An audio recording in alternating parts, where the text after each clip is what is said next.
Hey, good afternoon, everybody. Tom Stewart here. I'm with Liz Trotter. This is Smart Business Moves. Good afternoon, Liz. How are you? Hey, Tom. Hey, y'all. All right. So I know we're late. It's my fault. We're not getting into a bad pattern of being late again. You guys, don't worry. We're working on a couple of things, and I got ready to ask a question, and Liz says, "Stop! You're going to get me off track again. Go!" So We got to go. here we are. Here we are. Here we are. I'll make up for it. I'll move real fast. All righty. Well, nobody's even here yet, Tom. So I think you're okay. Actually, we got a few people here. Oh, you can always see more than I can. Everybody's chatting, but they're here. They're bouncing in. It's like popcorn.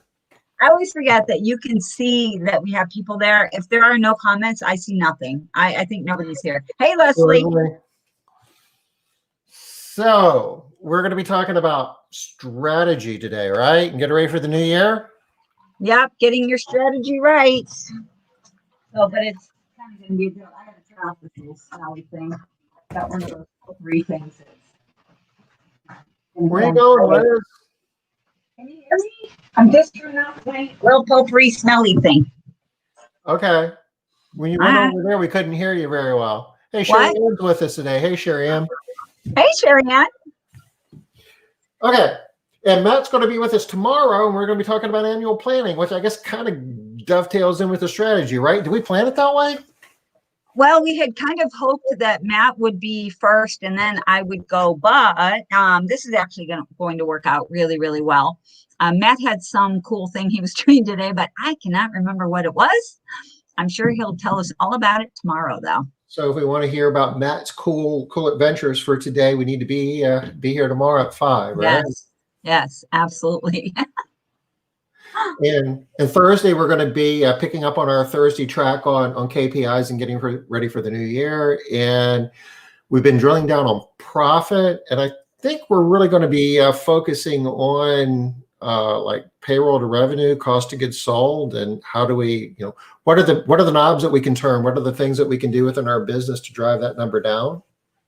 So this is going to be fun for people that have been following along, because now we're going to get into some action, how to control the numbers. We got some information about what the numbers are, how to understand them, how to, Trisha. Yes, Trisha, for about 9 months now. Hello, Trisha. Oh my God. Trisha, I invited you on here a couple of times to present, and you were like, no, Liz, I'm not doing it.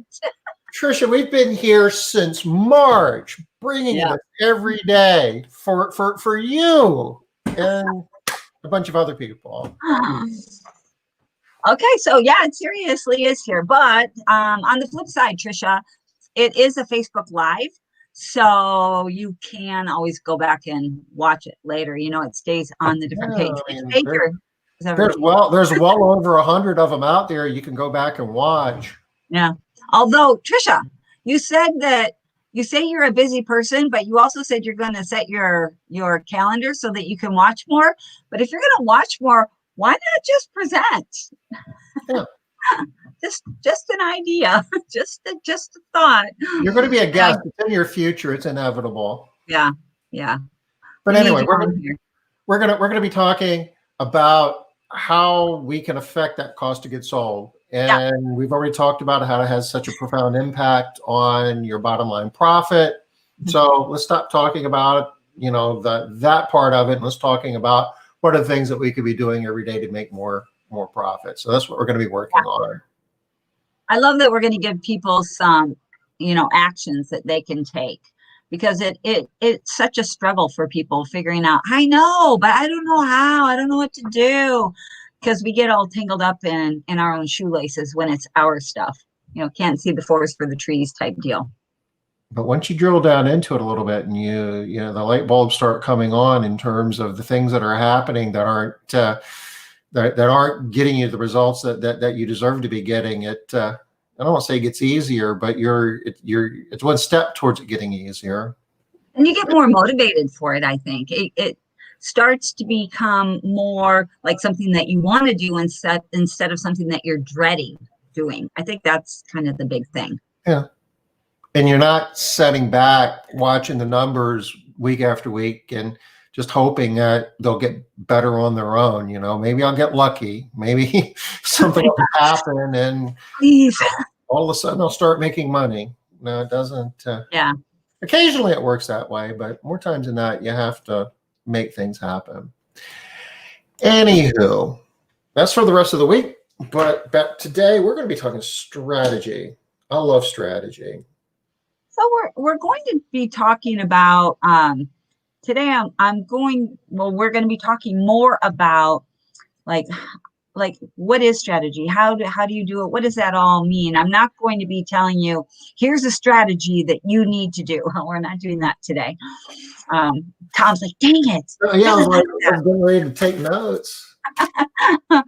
So this is all stuff Tom's not like anything we haven't talked about before. So, but I did have a question, Tom. What are we doing next week? Like Christmas Eve is Thursday. I'm guessing we're not going to be here Thursday, at least. Yeah. Are we supposed to be off all next week? I don't know. That's why I'm asking. Because I know we didn't have anything on the calendar.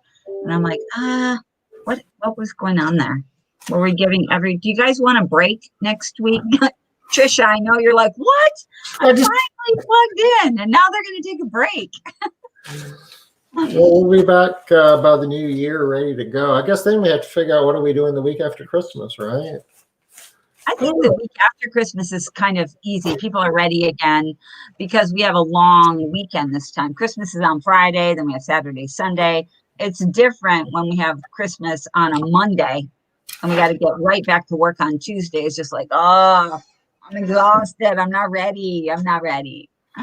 But I think people should be ready to get back to work on Monday with Christmas being Friday. Yeah? What do you guys think? You ready to work right after the Christmas holiday again? Should we pop back on Monday, the 28th? Yeah, let's give Tricia an opportunity to catch up. Yeah. All right. Well, Netflix. Let us know what you think. Leslie, what do you think? You're on all the time. I thought that was Tommy Lee Jones. Ooh, I don't get that. Is he a singer? He's a singer, right? He's an actor. Oh, an actor. All right. Maybe Tuesday. All right. So Linda, you're saying yes, get right back to work. Sherry Ann, maybe Tuesday. She's like, I want to take a break.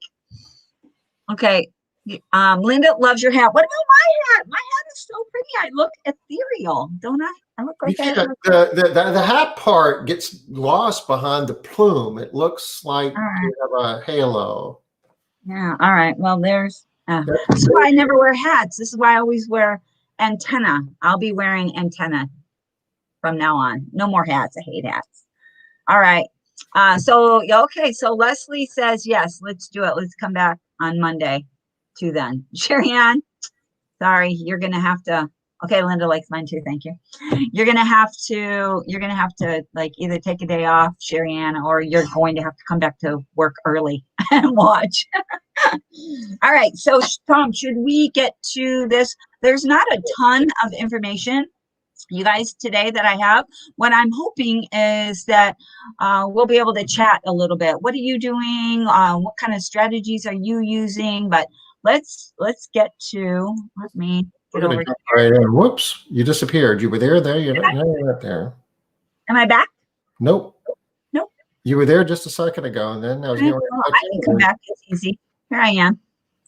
Now I'm going to share my screen. Now it'll be easier. I just hit the wrong thing. Okay, now you're coming back. All right. Now you see me? Yep. All right. No, you hit the wrong button. I hit stop sharing. I was trying to get rid of your little thing that I know you hate, Tom. All right, we're going to try again. Here goes Liz. Hate is a strong word, Liz. There are a few things that I hate. I have a discomfort, maybe. Okay, look at me not hitting the stop sharing button this time. I'm watching. Hit the hide. Say hide. Okay. Hide. There you go. You snuck up on the other side to reduce the chance of misclicking. Look at Tom. My ClickUp is back though. I don't know what to do with that, but you're We're going to gonna leave close it it because up you might there. not get it back, and Yeah, then you know we're leaving it. We're leaving it. the week is shot. All right, so you guys can see I only have 4 slides up here today. So don't worry, this isn't something that we're going to be going on and on and on about. It doesn't have to be scary. Uh, one thing that I want to talk about, it says get your strategy right for the new year. And I wanted to put that in because I feel like people want to get their strategy right. That's like a really big deal. But, rarely, tell me to say that most people, they are setting a strategy, but it's not perfect. It's not written out day by day for what they're going to do for the whole next year. That's not really how it is. So it's not really about getting it right. Would you agree? Oh, absolutely. Yeah. It's more of a high level. You know, I use the analogy like Lewis and Clark. And a lot of times, I mean, they didn't have like an exact roadmap of this is exactly where we're going to go day to day, and this is where we're going to be. I mean, you're getting down to a lot of granular tactical stuff. Strategy is more of, well, we're on the East Coast and we're going west. And there's maybe 3 things that's in the consideration set. And a lot of this we're going to have to flesh out as we go. Yeah, and that is really what we're going to be talking about here today too. I'm trying to pull up, if I can, our group, Cleaning Business Today. Maybe I'll be able to see y'all and see comments. Oh, looks like I might. Yep. Yay, I figured it out. All right. Sometimes I'm smarter than the average bear. It's just not often enough. All right. So the first thing I want to talk about is the starting place. So where do you start when you're trying to figure out what you're going to do? Oh, that was tricky. Don't know how I did that, but it's back again. So where do you start? And I have a couple of links here that Tom, you could probably take these and drop them in the chat over there for people. But I am gonna pull them up real quick. So a lot of you have probably heard of the book Traction, and it's really a popular strategic book. There are a lot of people that really just praise Traction. And I'm one of those people. I really do love Traction. And they have a really awesome little checkup. So when you're thinking about strategy, one of the first things that you want to be figuring out is, what are the things I need to work on? Alonzo talked to us about doing a SWOT analysis on your business last week. And that's a great way to figure out what are some of the things that I need to be working on. But let's say that you decided you didn't want to do a SWOT, or you already did a SWOT and you still feel a little confused about what you might want to work on. Well, here is a fun little thing called the organizational checkup. And it is a Traction tool. And you can just begin your checkup. It's going to run you through a bunch of questions. I'm not sure if I already have it hooked up yet. We have a clear vision in writing that has been properly communicated and is shared by everyone in the company. Just rank yourself. How are you doing? Oh man, I'm doing terrible in this area. 1. And keep going. Keep giving yourself the ratings. What will happen at the end is you will get like a score. This is your weakest area. Start working here. Okay, now you have a starting place. When you're trying to figure out your strategic plan, you can't work on everything, but we feel like we want to work on everything. We want to work on all of the parts of our company, and we just can't do that. So you got to figure out sort of a starting place, and this tool can help you. Here's another one. I pulled up Fix This Next. If you read this book, this is a Mike Michalowicz book, and you can do the same thing here. It's basically the same type of an assessment. One of the things that I really love about the Fix This Next assessment is if you take it in tandem with the book, you can then go to the book and it'll tell you different things to do for the area that you're weakest in. So the interesting thing about this book, for anybody that's ever read it, you're probably like, oh my gosh, this book, it's so hard to get through. It's so hard. And it seems like, what the heck? Why is this book so hard? Mike Michalowicz's books are normally easy, right? So why is this one so difficult? It's because the way it's written is for you to take the assessment and then go to the area of the book that addresses your weakest link, right? What did they call it, Tom? Do you remember? No, I don't. He's got some pretty cool infographics though that kind of map that whole process out. Yeah. You have those there, or I don't have them on me. You can pull up a couple of them though, if you want in the background. Effort while we're doing this. Yeah. But he does have a lot of great stuff. The thing that's nice about this is he gets your brain pumping. Okay, you're like, okay, this is my weakest area. I don't really want to work on this. I'd rather work on this other thing. And usually that's why that's your weakest area, because it's not one of your favorite things to work on. Notoriously, I can plan on that mine is going to be marketing. I'm going to need some work on marketing because it's just not enjoyable for me. It's not a fun thing to do. So usually I'm going to have to hit up some marketing stuff. But once I get that done, take the test again and it'll reevaluate. It'll say, yay, good. You've done a good job there. Now this is your new weakest area. So I love that about this book. You can just keep cycling through and getting new information. Right, so that's this little link that Tom's going to give you. Traction's this one. And then another place to look to figure out where you might need to be starting and what you need to work on first in the new year, what you might want to set as your big overriding goal for the year is your KPIs. Where are you weak? Are you really struggling to get enough revenue to get to break even? Are you struggling with your profit margin and your profit margin is just too small? Maybe you can just see that your number of employees is just, you just don't have enough employees. Or maybe you're not able to retain them. So whatever the thing is that's really the number that is supposed to be green but is red, that might be one of the areas that you want to work in. Can you think of anything else off the top of your head, Tom, that might be a really good starting place for the whole strategic planning? Yeah, just for figuring out what are the things that I should be thinking about now. I'm not going to, in a minute we're going to talk about the tools, but just the idea of what should I be working on and where should I begin? Got to get you in the right frame of mind. Yeah. One of the exercises that I find useful going through this process is to try to think back to the day and the time that you decided that you wanted to own a house cleaning business. And what was your motivation for that? What were your expectations? You had some goals. It was a dream, and what were you trying to, what did success look like then?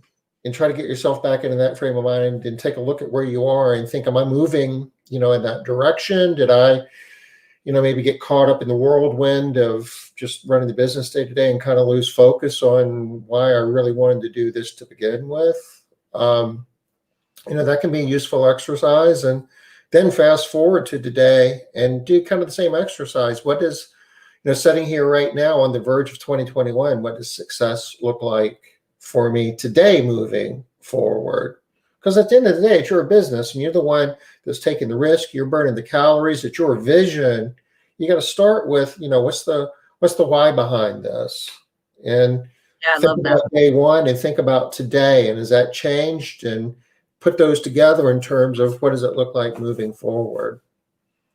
Another really awesome thing about doing that, Tom, is you really take note of, did you get off track? Right here, this is why you're really in this business. This is what you're really hoping to do, but did you just get stuck in the grind? Like you said, get stuck in the whirlwind, and now, wow, you find yourself not even going in the direction you wanted. Maybe now you're like headed off that way, and it's not even why you started. It's not even what you planned. So yeah, I love that. I think that's great. We talk about, are you bailing out the boat or are you plugging holes? And both of those are good analogies, but you could be doing a combination of both. It's better to plug the holes than it is to spend all your time bailing. But the other part of that is the boat going in the right direction? You can be doing, a decent job of both of those, but you might be going in a direction that's not in alignment with why, the bigger why of why you're doing this to begin with. Yeah, yeah, that's really good. I don't think you've used that one before, Tom, where you're talking about, wow, where are we even headed? Yeah. Boats going further out to sea. Oh no. Yeah. Okay. So that's great. So the first thing is just understand that you're gonna have to start with something. It doesn't, again, have to be perfect, but maybe start with what you care about, your why. That makes really great sense to me. And then look at your business from that direction and see where's your weakest link for that vision, for that why. Anybody have any questions about that section? If you do, post them and Tom will be able to see them. I won't, but I'm sure he'll let us know. All right, now there are a ton of tools out there, you guys. Because I was talking about traction, I did put up the traction link for the traction tools. They use something called, do you remember what Entrepreneur EOS stands for, Tom? That's the traction operating system. Entrepreneur's operating system. Yep. And so you can get a lot of free tools here, and they are very, very helpful. What I can tell you about the traction tools is that they can be overwhelming. I've seen people get very, very overwhelmed by their tools. So don't let that happen to you, and don't let it stop you in your tracks. If you start using this and you start looking at the traction tools and you're like, what? This is just too much. I'm getting too deep, too in the weeds. Back off. There are lots of other things that you can use, and I'm going to show you some more of those too. Here's another one. Oh, I was going to show you, I think. Account. I thought I had some for EOS, some of their tools. Right, so here are some of their different tools. If you go here, I've already downloaded all of these a few years back, but I don't really know where to find them on my phone. But this free tools thing here can give you paperwork around here somewhere. See kind of what they look like. This is their VTO. Can you see this, Tom? Yeah. The VTO organizer. And they talk in terms of like your 1-year plan, your different blocks. I'll blow you up real big, Liz, so you can show that again. All right. I don't even know what this is here. All right. So anyway, this would be an example of the VTO, their vision tracking organizer. And they have different. It looks like you filled it out. Yeah, this looks like it's a couple years old. I like don't remember filling this out, but maybe last year even. It doesn't look that the information's not that old. They have a ton of stuff, y'all. Right? They have this circle of life things. They have a lot of, like, here's company scorecard you can fill out. They just have a lot of different things. They help you to set up your chart of accounts if you want to do that, if you don't have one. for anybody that was at the convention this year, which sounds funky, but if you're at convention, you might have done an organizational checkup with Brandon Vaughn, and his was very similar to the VTO organizational checkup. But these are the areas that traction really focuses on.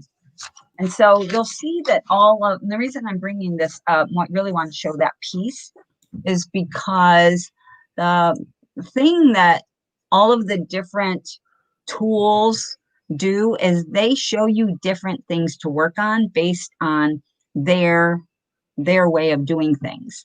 So you have to find something that's going to blend with who you are and what matters for you. Let's see if we have this cascade. Okay, so here you can go here and you can try this for free. I really love Cascade because, let's see, it looks really simple to me. So here are some of the foundations. You get your introduction to planning, your planning basics, your summary. It just sort of walks you through the different sections. So this might not be something that looks good to you. This might look confusing or too detailed or whatever. It doesn't even matter what it is. If it just isn't appealing to you and doesn't seem like something you would like, just move on. And the reason I say that is because, actually, I'm going to show you the Google display real quick here. Because if you Google annual planning, look at all these tools, y'all, that you can just get for free. There are so many. You can just look at any of these. Any of these make sense to you? Do they look like something that might work for you? Great. Pick one of these. And a lot of times you can see just by scrolling like this, like, ooh, I like this. This looks pretty to me. This looks like it might work. Or this looks nice and simple. I think I might be able to do something like that. This, you see this? I'm never clicking on that. That looks like a nightmare to me. That looks like something Tom would do. Right, Tom? Does that look like something you might click on? It may have been You might. This kind of looks like it might be good. It's got some grass and stuff. So the reason why I'm saying just look for something that seems like it might make sense for you is because then you're going to feel more motivated to move forward with it. This is one of the tools that we use in Clean Business Builders. Is we have an annual strategic plan around each of the months and all the different areas that we focus on: marketing, grow my business, operations and financial, culture and people, leadership development, and then some of your foundation's homework. So Tricia, I'm sure you recognize this. We have all the different ones that you can fill out. And no, that's just one that we use. It's a tool. Is it the tool, the right tool? Not if it doesn't work for you. Not if it's not the one that's like, oh yeah, I can do that. That makes sense for me. So when you're looking at the tools, my thinking is find the one that works for you. You agree, Tom? There's like we make the analogy, there's a lot of different ways to bake a cake, right? Mm-hmm. And there's no real right way or wrong way, and some you have to experiment. You have to try different things. I guess the one thing that I would say is, don't be afraid to find 3 different approaches and move around with each one of them a little bit. And if you play with it for 15 minutes and say, hey, this just doesn't feel right or it's not intuitive or whatever, then set it aside and go to the next one. There's a lot of different ways to approach it. You got to find the methodology and the tools that are most comfortable and most intuitive to you. Yeah, absolutely. And you're going to find language that works for you as well. Like when I was talking about traction, they talk about big rocks. One of my favorite strategies is the 4 disciplines of execution strategy. And they talk in terms of WIGs and lead measures and lag measures. So And that makes sense to me. It works with my brain better than big rocks. Because when I hear big rocks, I always start thinking, what about little rocks? What about gravel? It just doesn't work for the way my brain works. We worked with Castle Keepers Town.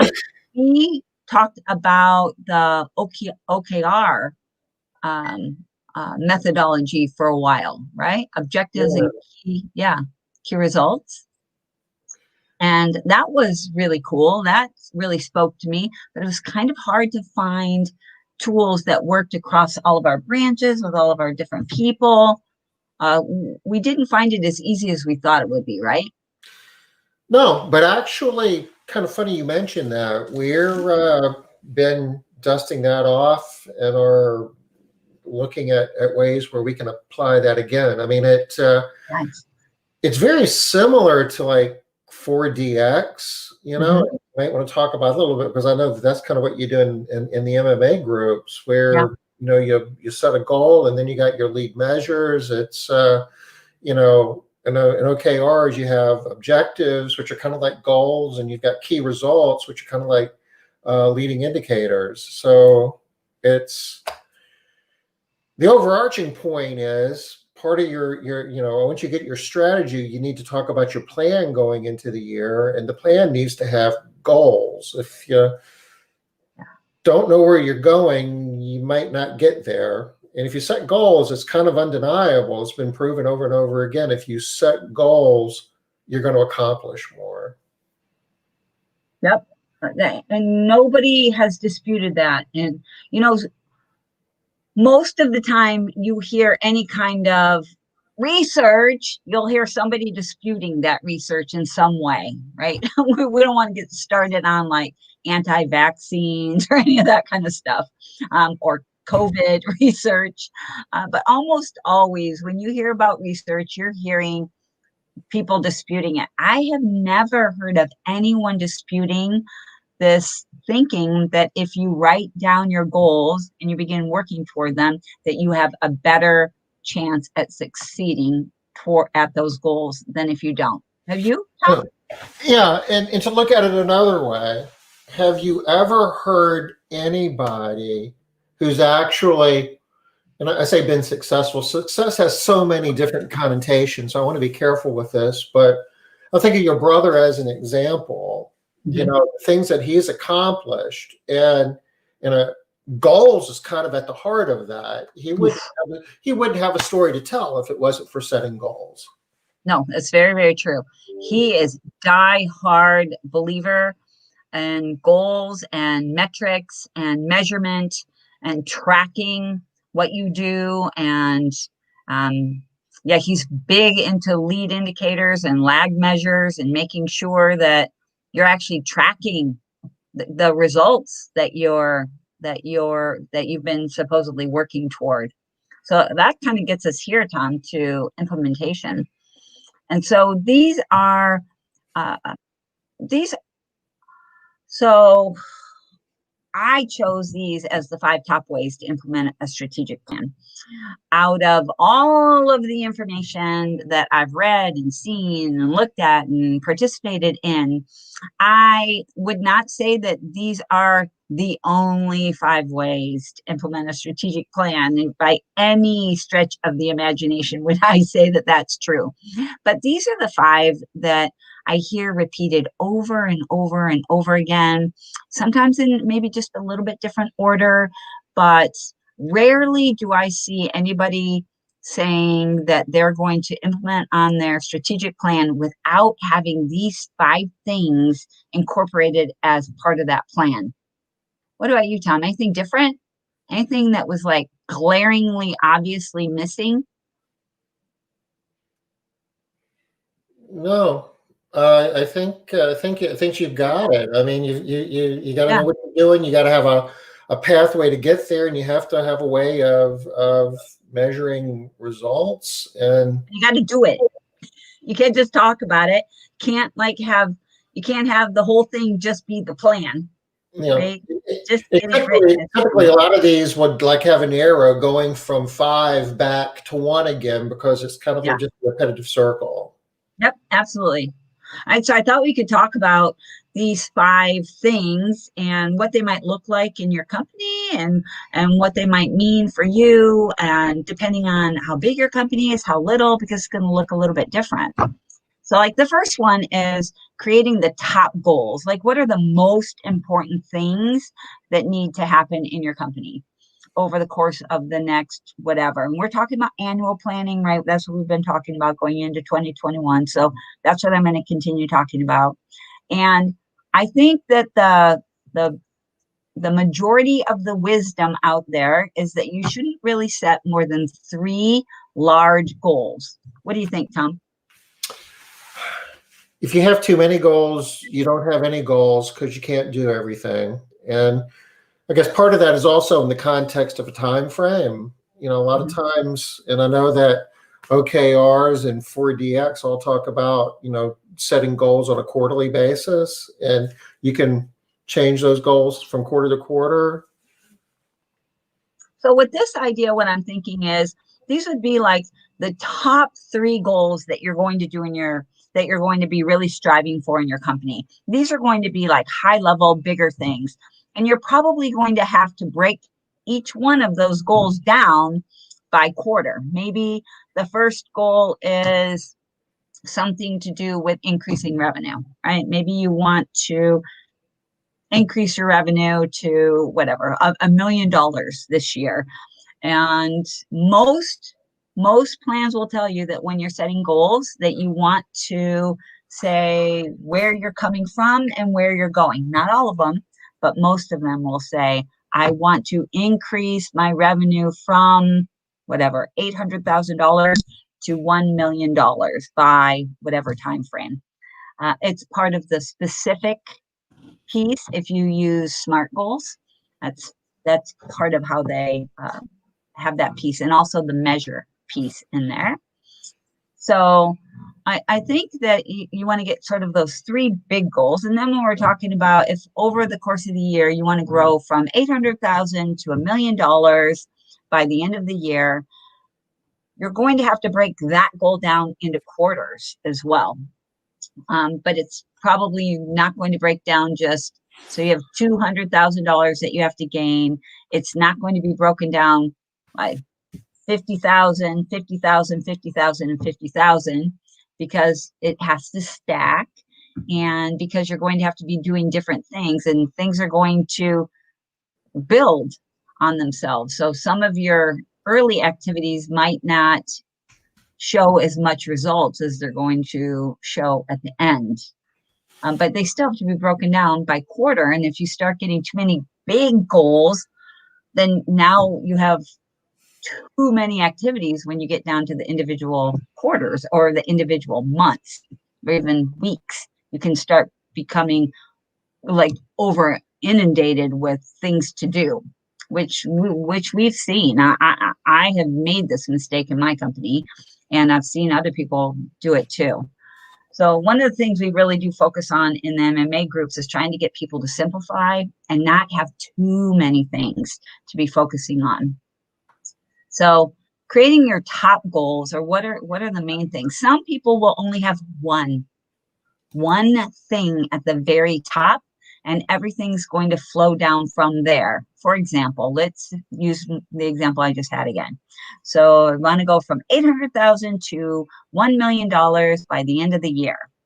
And then breaking that down by quarter might be the amount of money that I want to get to. And then in the first quarter, what are some of the activities that I'm going to do to be able to increase that revenue? And it might be things from getting new clients to increasing retention of the clients that we already have. What are some other things that might fall into activities around that goal, Tom? And this is increasing revenue? Yeah, increasing from 800 to $1 million over the course of a year. In the first quarter, we might have customer retention, training to lead towards that. That's a really good scores. And those would all go toward retention, right? So you kind of break down the goal into the next smaller area, and then what is even smaller from that? What are the activities that we're going to have to do? Marketing, sales, SEO. What is your sales process? What's your conversion rate to get high frequency recurring revenue? I mean, truly, you could come up with hundreds of action items, all that focus and funnel into generating more revenue. Yep. So I love that you just said, Tom, that you could come up with hundreds. And usually what will happen for people is they will come up with hundreds and then they get themselves overwhelmed, especially if you start with now instead of with a year. If you plan for a year out and then start breaking it down by quarter, it's like, okay, in this quarter, I only have 3 months. All right. So what can I do in this quarter, this small amount of time? How much will I really be able to get done? What portion should I be working on? Which is where that first slide can come in handy again. Remember, figuring out from traction or fix this next or your KPIs, where's the weakness? What's the thing? Go ahead, Tom. I don't know if you would agree with this or not, but having worked with other, a lot of different businesses and having, wrestled, fought this demon myself over the years, a lot of times it doesn't, within bounds of reasonability, it really doesn't matter what you pick. What's more important is developing the muscle, developing the discipline, the focus to drive on something for 13 consecutive weeks. I 100% do agree, Tom, that it's less important what you pick than that you pick. Pick something, and that's where the creating focus comes into play. Before we get to creating focus, I do want to hit on communicate and align real quick. So if you are a company that has like a leadership team or management team, other people that you are going to help you get to your goals, even if it's you and just a few people cleaning for you, 2 or 3 people that are cleaning for you, the better you can communicate whatever your goal is to the people that are going to be helping you get there and align them with you and get them on the same page that you're on and get them feeling like, yeah, that's great. Let's do that. Or coming up with their own ideas around, hey, I know a way that we could do blah, blah, blah. Hey, I have an idea for that. Then the more you can do that and get everybody working in the same, what's a good analogy for this one, Tom? Getting everybody rowing in the same direction, all in the same boat. All in the same boat, rowing in the same direction towards the same target. Yeah. Everybody, if you got, you've got people, everybody, I say everybody, you got to presume that everybody wants to be successful and everybody wants to help and everybody wants to contribute. More times than not, though, people don't even know where we're going in an obvious way. And if they do have some idea of that, they really aren't sure how they're supposed to be spending their time every day to help us get there. Yeah. That's where actually using that analogy of getting in the same boat, rowing in the same direction is really good, because there are lots of, like, if we say that we're going to be heading to, like in my area, Port Angeles, boy, how many people are going to jump on a bus? How many are going to get in a car and drive? How many people? There's so many different ways to try and get there. If we're all off going in different directions, chances are not good that we're all going to get where we need to go at the same time, in the same way, and get the same results. So in our businesses, what that looks like, here's just like a simple example of what that can look like. I'm thinking that for our company, I want to go from 800,000 to $1 million. And the way I'm thinking that we want to get there is we really want to focus on customer retention. That's what I'm thinking is going to be the big thing. If I don't communicate that well and get everybody on board with this idea that it's all about retention, then I'm going to have a salesperson over there possibly not even worrying about the the service calls that come in, instead focusing on sales, getting new customers in. And I got so many more people going out the back end that I can't even stay to my normal level. Plus, the people out in the field are like, we just got to get good at doing those first time cleans because we're getting a lot of first time jobs. So don't worry about Mrs. Johnson that has been here for 5 years. She's fine. She's never going anywhere. Right. And so we can completely be working at cross purposes. Was that good, Tom? Did I? That works. That works. Okay. And it's got me thinking again, just going back experiences over the years when you're setting your goals. Can you set the goal? Can the goal be too ambitious, or can the goal be too trivial, if you will? And if you're going to be wrong, which end of the equation do you want to be? For my money, I want it to be too ambitious. I want us to be really focused on where we're going and trying to get it better. A small goal is not motivating. A tiny little goal, it's not even really like a goal. It's like, well, that's where we're going anyway. We're just going to luck into it. That doesn't give you a sense of accomplishment. You don't feel like, yes, look what we did. Even if you try your hardest and don't quite get there, there's still something to look at and be proud of. They're still like, yes, we did great. It's important to be successful, though, especially if you're new to this game. After you've gone through several quarters and everybody's kind of used to, they know what they're doing and understand the process, you can stretch it a bit, but you can it's like going back to the boat analogy. Your boat's stuck in the sand, you're on the beach, it's really hard to push it out of the sand and get it in the water. But once you've done it a few quarters, you're in the water and things start getting a whole lot easier. Yeah. You just got to make sure that you give yourself something where you can get the boat out of the sand and into the water. We've made mistakes in the past where we set goals so ambitious that we couldn't even launch. It would have been better off if we'd have taken a smaller bite for that first quarter and then built upon the momentum.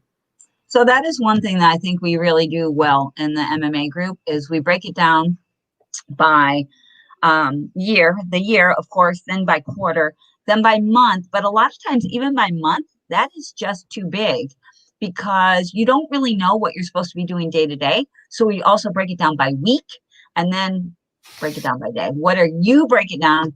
What are you actually going to do in this 1 week that's going to get you to the next place? So that's where I can see that you would have the little things like, everybody get out of the boat and first push it off of the sand. But that can't be the goal. The goal can't be to get the boat off of the beach because everybody already knows, well, duh, of course we're going to get the boat off the beach. If that's the goal, like you lost my excitement. I need to believe that we're going somewhere. And yeah, for today, getting the boat off the beach is good, but that can't be.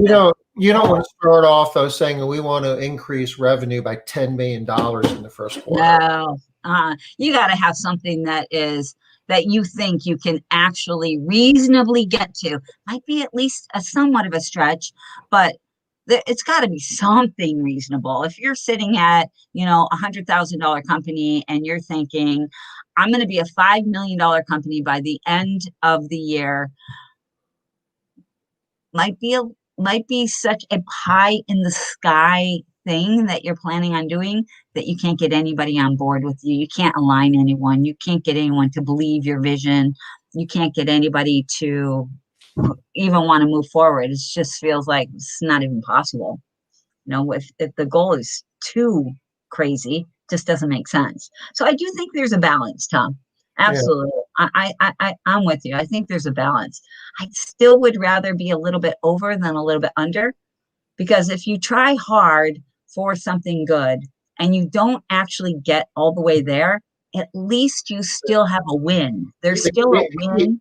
The key is to get everybody feeling like they can do it and they're being successful. They're accomplishing something. Yeah, the win. There's got to be a win. Yeah, it's so much of it's a head game that once you believe, once you start getting the confidence, it's like you can build on that. It's like, well, we can do this because we did that. And Yeah. it's just like when we did that, we just do the same thing here, and we're doing, we can do it again in a bigger way. But if you can't get that first win, then it's just hard. Yeah, absolutely. All right, now we really got to hit on focus because we are tight on time here. Focus, and you've got 10 minutes. Yeah, I got 6 minutes. So focus is a really, really big deal, especially for entrepreneurs. I mean, I just have to hammer on that a little bit. I think it's Steve Jobs that says his claim to fame is not what he did, but how good he was at not doing things. His stop doing list was bigger than his to-do list. So I think creating focus is huge for entrepreneurs. We got to stay focused, and we've got to put systems in place to stay focused. Otherwise, bam, squirrel. We find ourselves off doing everything under the sun. And at the end of the year, that scattergun approach doesn't really get us anything that we can point to and say, yes, look what I did. Look at this thing I did. It's like, look at all these little things that I did that don't actually get me the results that I was hoping for, which, we see that all the time with entrepreneurs. They don't get there because they're really busy in the whirlwind, just doing stuff instead of the right stuff at the right time. Yeah. It's really tough. And then 4 is be action oriented. And I mean, this seems so obvious, but it is not as easy to get busy doing the things as you might think a lot of times because of the whirlwind again. So you got to decide on the actions that you're going to do that are going to actually move you toward the goal. And then who's going to do it? Who's going to do the thing? Are you going to do the thing? Is somebody else going to do the thing? How? The only thing that I almost thought I should put in here, Tom, I didn't, but I thought I should maybe put in there is the accountability piece. Yeah. Because a lot of times people can be busy and they're busy doing things and they feel like they are, but I put in measure results and I bolded it. So that the measurement / accountability kind of go together, right? And it gets back to who's going to be doing what, because the list of things that you want to do is always longer than the resources you have to do it. Yeah, so much longer. I think it's kind of nice right now because we have so many opportunities with VAs, right? We can do more nowadays than back in the day when, you and I were still advertising in the yellow pages. There's so many more ways to get action, to get things done than just us doing the stuff. So it's part of the reason why companies can grow so much faster these days too. All right. And then just got to hammer on measuring results, y'all. So no matter which plan you use, how you're determining what it is that you're going to do, how you're keeping track of any of this stuff, you have to look at the results. So that means you have to put numbers on things. Your goals have to have numbers. They can't be things like, you can't be using words like better, right? Because you can't measure better. You can see that number is going up, but did I win? Did I get the goal? Okay, so if the number is better by 1, does that mean I'm doing well? I don't understand. So you got to measure those results. You got to have numbers. What do you think about that, Tom? 110%. A lot of people like words. Yeah. If you don't have the numbers, if you aren't able to measure your results, then you don't even, you have no idea. You don't know what success is if you're not able to put a number on it. Yeah, I love that actually. You don't even know what success is without a number. That's actually really, really good. You know, Because that's what you don't decides. want to have a culture with how things go today. Things went good. What does that mean? Let's put a number on it. You know, what, what's the nature of the question? And you know, how did sales go today? They went well. Well, give me something a little bit more. You want to develop a culture where, you know, you've got a number that you're looking for every day, and you're tracking it, and you're driving, you know, the green numbers up and the red numbers down. And you can really tell, am I getting better or not? Is it making a difference? Are the activities that I'm doing, are they making a difference or not? Maybe you had a great discussion with Mrs. Jones for the last hour and a half on a sales call, but if she didn't book anything, I might feel good about myself because we had a great conversation. Mrs. Jones, you know, I made a friend, but, you know, did we put any revenue on the board? Still need that 200 grand to be able to get to $1 million. So, Got a all couple right. of comments here. Do we have time for just some of the comments? Yeah, we got a minute real quick. Shannon's talking about, you know, it's like a wish. If we're setting, you know, goals, they have to be a stretch, but we certainly want to make sure that, you know, they at least seem reasonable. They seem doable, you know, in the early stages in particular. David's with us today, and if you meet all your goals, it's necessarily not a good thing. That means you're probably setting the bar a little too low. Singular focus from Sherry Ann. You know, the plan, you know, well executed creates momentum. Absolutely, Oh, David. yeah. Who said that? Who said that? David said that. Yeah, David. Yeah, you and I. Early Okay. on is important.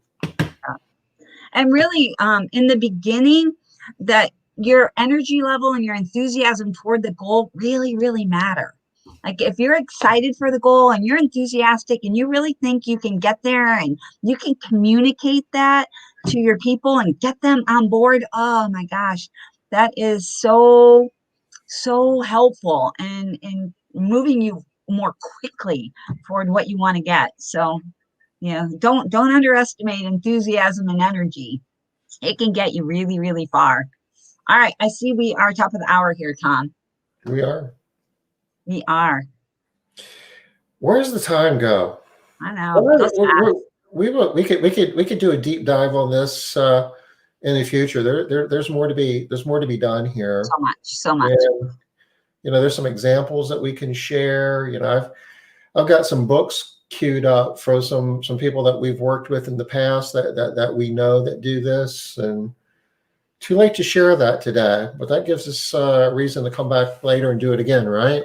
Yeah, absolutely. And tomorrow we're going to dig into some of this with Matt too. He's going to be talking about annual planning and, what are some of the things that he does and how what you're going to hear. I haven't talked to him yet, but I am 100% positive that you're going to hear him talk about how he goes through these 5 steps.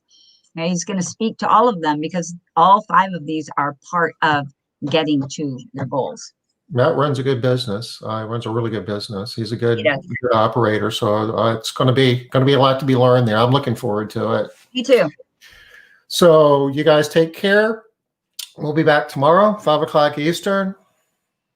Bye-bye.